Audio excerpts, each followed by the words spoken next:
وإذ أخذ ربك من بني آدم من ظهورهم ذريتهم وأشهدهم على أنفسهم ألست بربكم وإذ أخذ ربك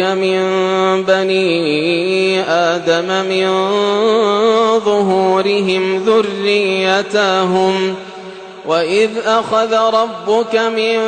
بني آدم من ظهورهم ذريتهم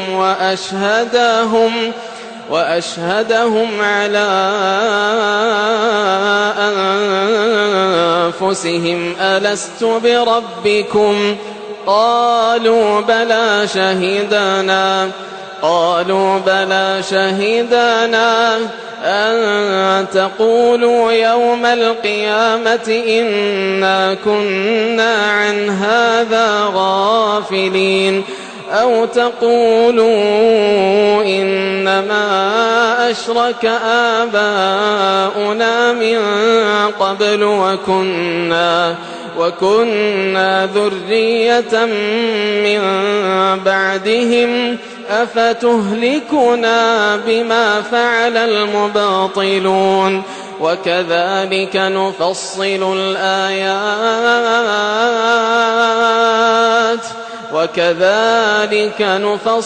الآيات ولعلهم يرجعون واتل عليهم نبأ الذي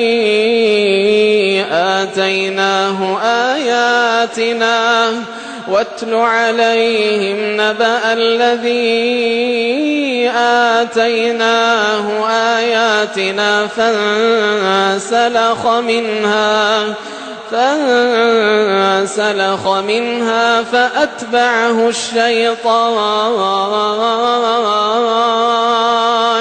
فأتبعه الشيطان فكان من الغاوين ولو شئنا لرفعناه بها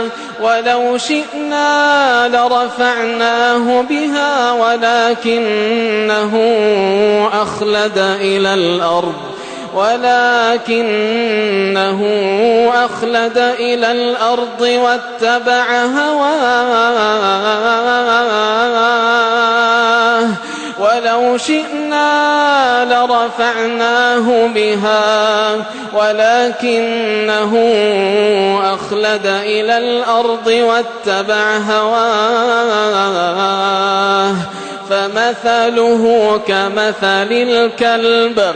فمثله كمثل الكلب إن تحمل عليه يلهث أو تتركه يلهث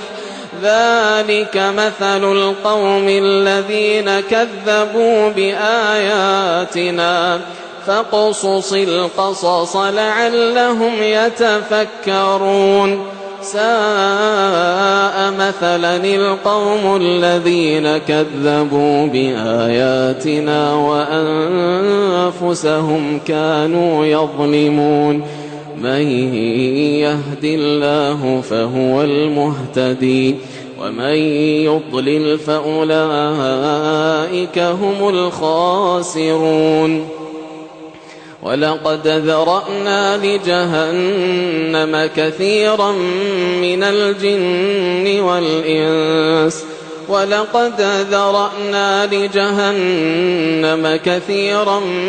الجن والإنس لهم قلوب لا يفقهون بها ولهم أعين لا يبصرون بها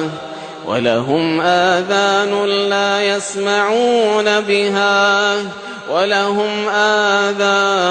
لا يسمعون بها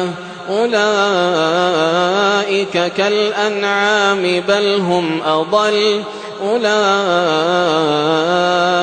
هم الغافلون